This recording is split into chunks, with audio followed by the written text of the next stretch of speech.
Dear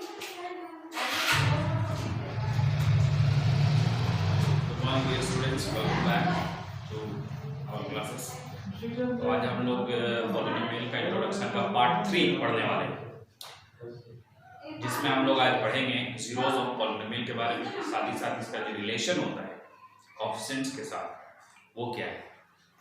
सबसे पहले आज जो हम लोग डिस्कस करने वाले हैं वो है जीरोस ऑफ पॉलिनोमियल।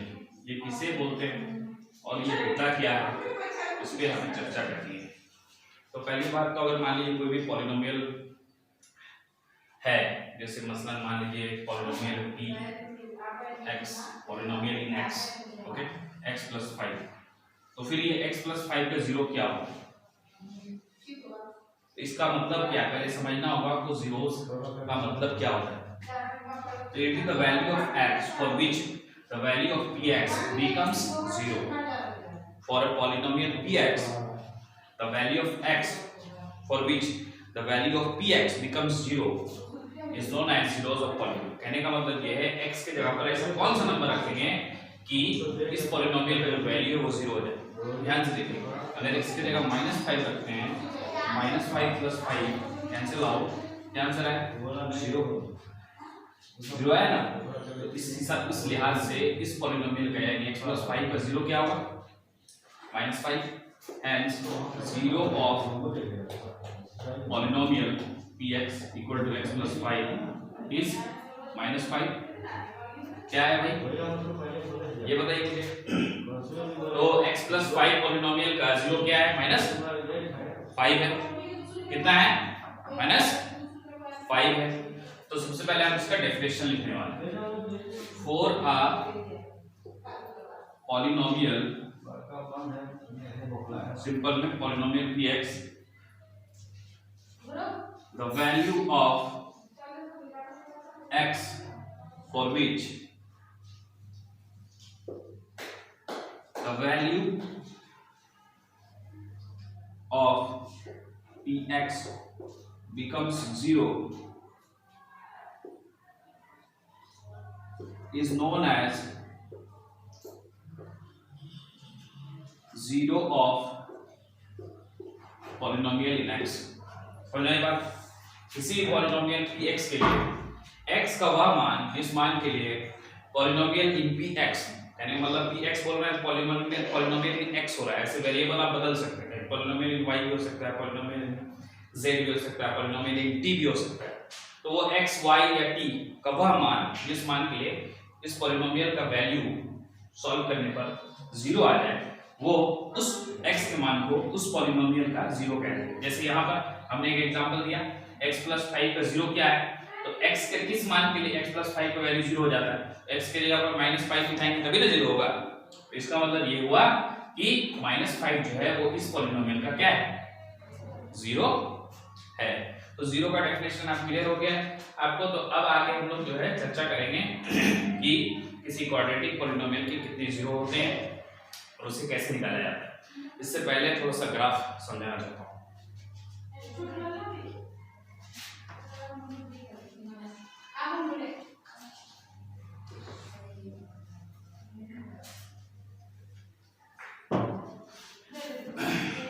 तो ग्राफ जो है वो कैसे बनता है, graph of polynomial in x.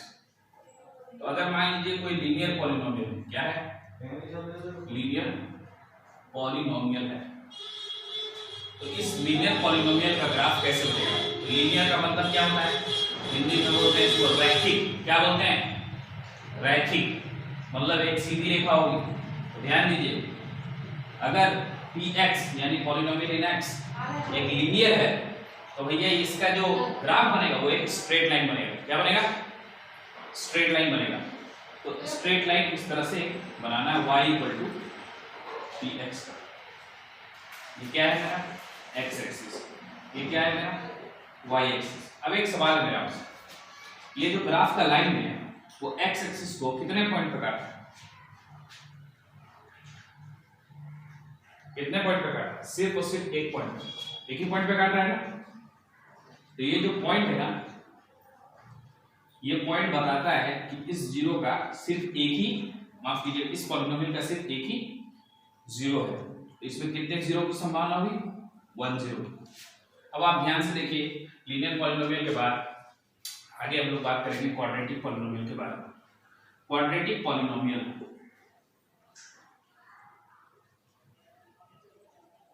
Form होता है ax square plus bx plus c। भाई इसका ग्राफ कैसे बनेगा? इसका जब भी ग्राफ बनेगा दो तरीके से बनते हैं, या तो एक स्माइल करता हुआ बनता है या फिर साइड बनेगा। ओके, या तो ये पैराबोला ऊपर की तरफ होगा या पैराबोला नीचे की तरफ होगा। अब यहाँ पर देखिए आप कितने जीरोस हैं? 2 जीरोस हैं। यहाँ पर देखिए आप कितने जीरोस हैं? 2 जीरोस हैं।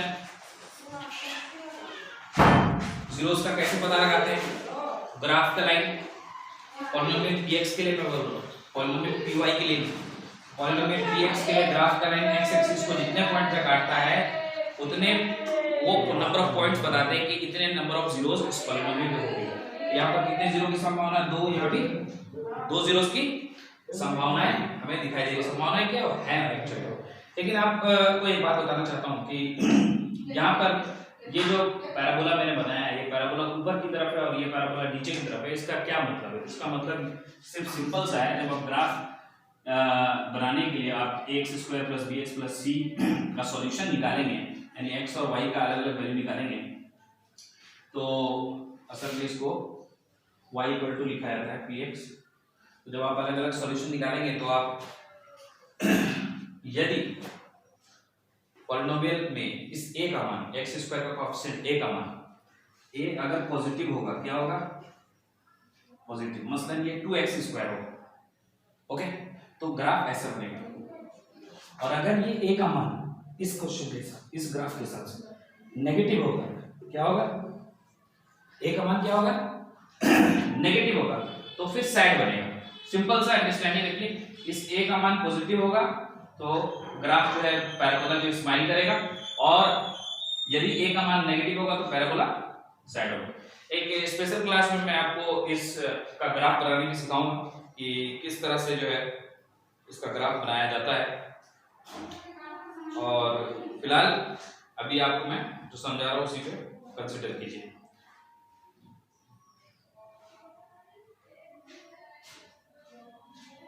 तो मिटा देता हूँ।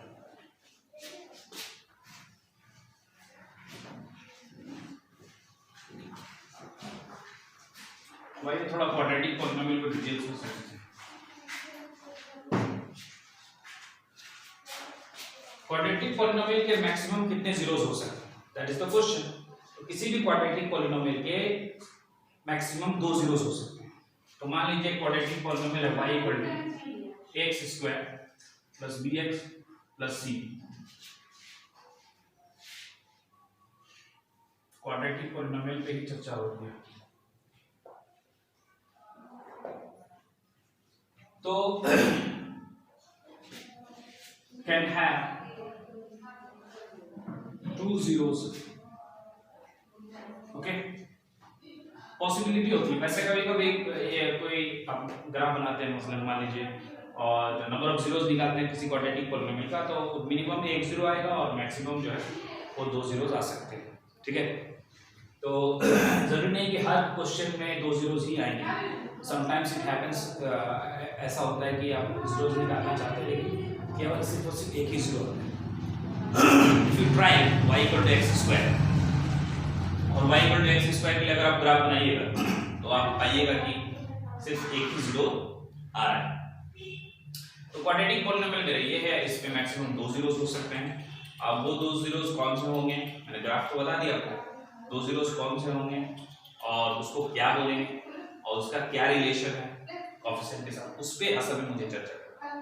तो मान लीजिए कि quadratic polynomial x square bx plus c को 2 जीरोस मान लेते हैं हम। Let alpha and beta are its 2 zeros. Alpha and beta its 2 zeros. इसका क्या मतलब? अल्फा और बीटा ग्रीक अल्फाबेट है और इसका मतलब यह है कि इसके 2 जीरोस आएंगे, यानी 2 इसका जीरो आएगा मिडिल पे, x स्क्वायर से पता चलता है। तो अगर अल्फा इसका एक जीरो है और बीटा भी एक स्क्वायर जीरो। ओके, दो अलग अलग जीरोस हैं। तो हम लोग कुछ सॉल्व करने वाले हैं और कुछ फॉर्मूलाज निकालने वाले हैं। ध्यान दीजिए, तो अगर अल्फा और बीटा इसके दो जीरोस हैं, then x minus alpha x minus beta is, अब ये दोनों को तो मल्टीप्लाई फॉर्म में कर दिया, एंड करके भी लिख सकते थे, ठीक है, इज इट्स फैक्टर।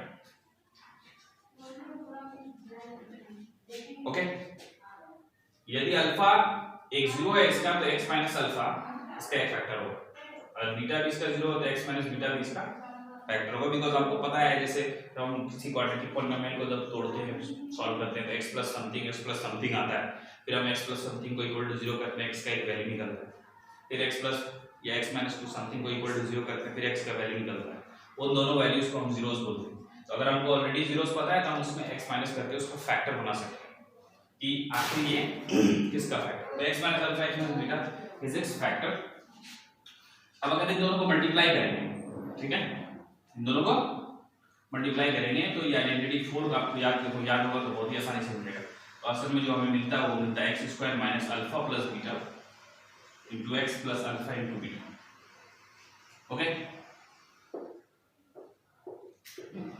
हमें क्या मिला, x square minus alpha plus beta into x plus alpha into beta. अब ये है किसके बराबर, इसके बराबर है ना, ये जो पॉलिनोमियल हमने माना है यहाँ पर x square plus b x plus c, अब y इक्वल टू करके भी लिख सकते हैं, अब चाहे तो पॉलिनोमियल इन एक्स भी लिख सकते हैं। अब हम इन दोनों को इक्वल करेंगे और देखते हैं कि ये जीरोस जो है अल्फा और बीटा, इसका इसके कोएफिशिएंट के साथ यानी a b c के साथ क्या रिलेशन है। Let us see now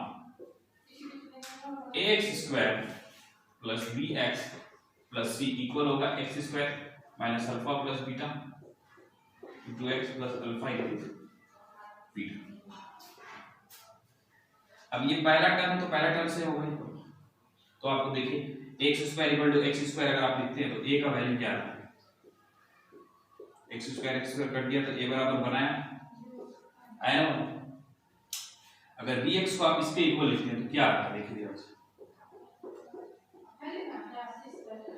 x x cancel हो गया, माइनस का साइन इधर ले आई, minus b equal to alpha plus beta, ये ना है कि नहीं आया, साथ ही साथ अगर कुछ नहीं है 1 है, अब 1 का वैल्यू क्या है, ये बराबर कितना है 1, ये बराबर 1 है, तो 1 की जगह क्या लिख सकते हैं minus b by a equal to alpha plus beta.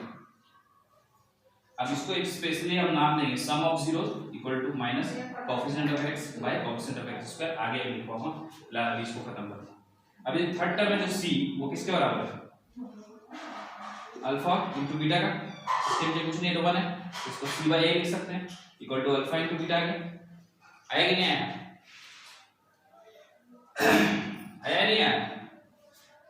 अब आप इसको ध्यान से देखिएगा, इस टर्म इसको मैं क्या नाम दूंगा और इसको मैं क्या नाम दूंगा, alpha plus beta equal to minus b by a, तो अल्फा प्लस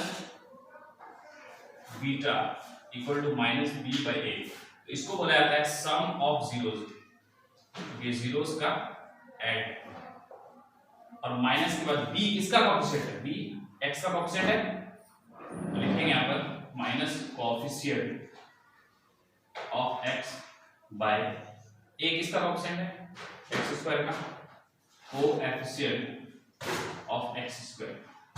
सिमिलरली एक बात और, ये जो यहां से हमें मिला है वो क्या मिला, alpha into beta equal to c by a। Alpha into beta का मतलब क्या होगा, प्रोडक्ट ऑफ जीरोस, यानी अगर आप जीरोस को जो मल्टीप्लाई करते हैं तो जो भी आंसर आता है वो किसके बराबर होगा, तो c बाय a। c है क्या भाई, c कांस्टेंट टर्म, c क्या है constant term, constant by a क्या है coefficient of x square, coefficient of x square. तो आप कह रहे थे कि इस सर जीरोस और कोएफिशिएंट के बीच में क्या रिलेशन होता है, तो जीरोस और कोएफिशिएंट के बीच में ये रिलेशन होता है। तो अभी फिलहाल क्वाड्रेटिक पॉलिनोमियल तक हम यहाँ क्यूबिक पॉलिनोमियल पढ़ेंगे, जब पढ़ेंगे तो मैं आपको उसका भी ग्राफ बताऊंगा और साथ ही साथ इस तरह के रिलेशन भी बनाऊंगा। तो पहला रिलेशन याद रखिए, जीरोस को जोड़ने पर सम ऑफ जीरोस इक्वल होना चाहिए minus coefficient of x by coefficient of x square, और प्रोडक्ट ऑफ जीरोस इक्वल आना चाहिए constant by coefficient of x square. Okay, इसको सिंपल में याद रखना है बहुत आसानी से, alpha plus beta equal to minus b by alpha into beta equal to c by. तो क्वेश्चन जो हमारे पास आने वाला है एक्सरसाइजेस के जब हम लोग सॉल्व करेंगे तो वहां पर आप नोटिस कीजिएगा कि आपको जीरोस निकालने तो बोला जाएगा, find the zeros of the given polynomial, साथ ही साथ बोला जाएगा कि prove the relation between its zeros and coefficient, यानी आपको प्रूव भी करना पड़ेगा कि अल्फा प्लस बीटा को जोड़ने पर जो भी आता है, जीरोस को जोड़ने पर जो भी आता है वो माइनस बी बाई ए यानी minus coefficient of x by coefficient of x square के इक्वल होगा, या फिर प्रोडक्ट ऑफ जीरोस यानी अल्फा इनटू बीटा को मल्टीप्लाई करने पर जो भी आता है वो constant term by coefficient of x square के इक्वल होगा। We have to prove that. Okay, अब मैं इसको मिटा दूंगा, मिटाने के बाद हम लोग एक्सरसाइजेस के क्वेश्चन करेंगे। तो let me pause the video.